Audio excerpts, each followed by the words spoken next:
Mega open house on Sunday, September 4th. I wanted to give you just a sneak preview of this home. It's in a gorgeous gated community called Crescent Oaks in Tarpon Springs. Look, it's got great double doors. The downside to this house is it is dated.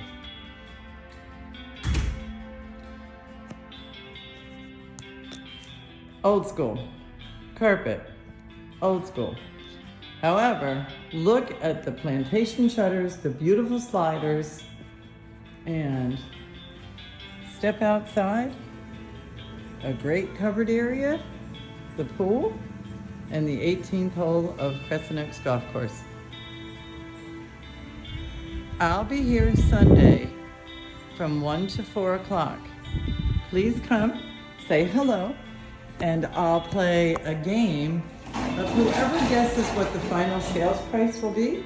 I'll give you a $50 gift card to go to Home Depot and get started working on this home.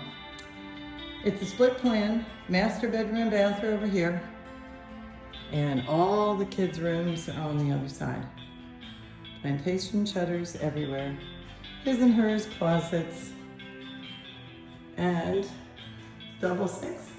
It is dated, but it doesn't mean you can't come in and do your own touches. If you want a private tour ahead of time, give me a call and I will gladly bring you in. Thanks. Hope to see you on Sunday.